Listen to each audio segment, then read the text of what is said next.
Good morning and welcome. If it is morning, you're watching this, but it is put out in the morning.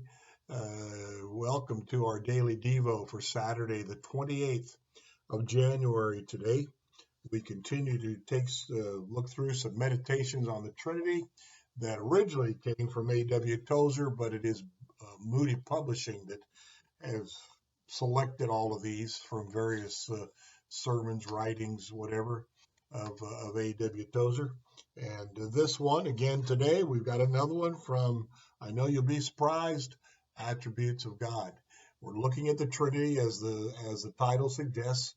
We're still in the God the Father section of the readings. I believe it said there were 100 readings altogether. And so this one is entitled Infinite God. Infinite God. The verse that starts us off is 1 Kings chapter 8 and verse 27. But will God indeed dwell on the earth? The heavens, even the highest heaven, cannot contain you. How much less this temple I have built? David, I believe, or Solomon, recognizing the reality of his God.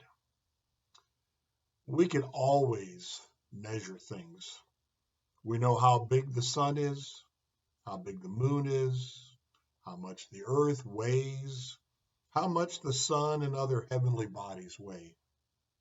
We know approximately how much water is in the ocean. Remember A.W. Tozer's a while back in time.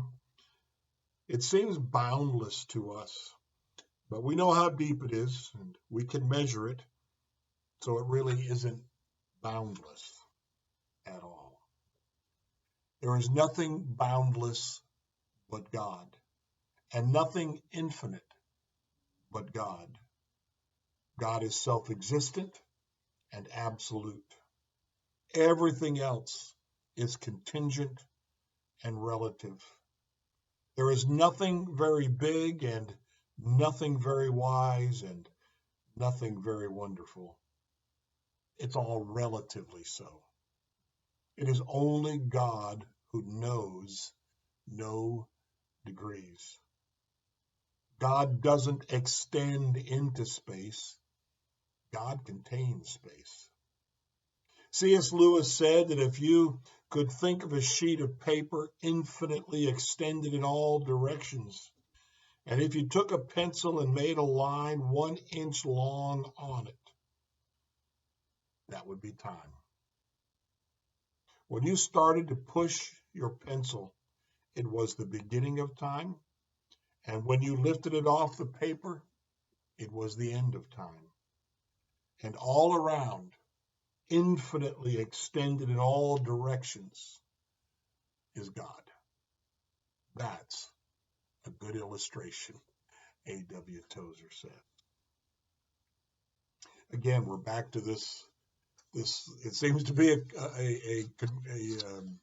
repetitive theme here for us from A.W. Tozer. He must have been absolutely marveling at the timelessness of God, the inability to contain God, to limit him in any way, in anything. And so he keeps coming back to it time and time again.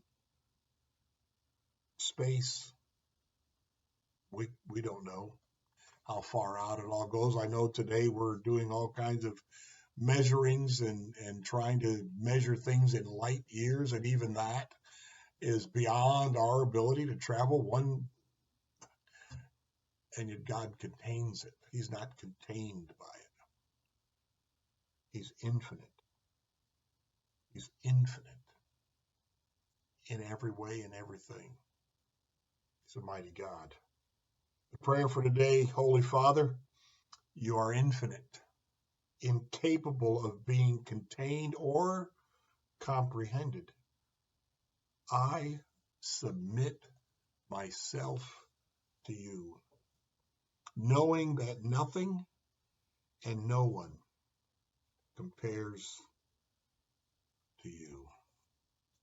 Again, a challenge a challenge for us. I want to go back to the first prayer we prayed when we started this.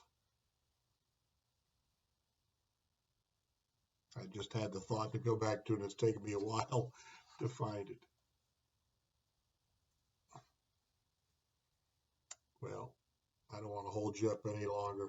So there it is. The last line of the prayer we prayed on the first day, show me your glory, I pray. It's a big prayer to ask for. Moses wanted it. Isaiah got to, and he was struck to his knees, down on his face. Show me your glory. Let's together, as we continue through this study, ask the Lord to reveal himself to us, that we might have our understanding and our humility expanded. Blessings to you today.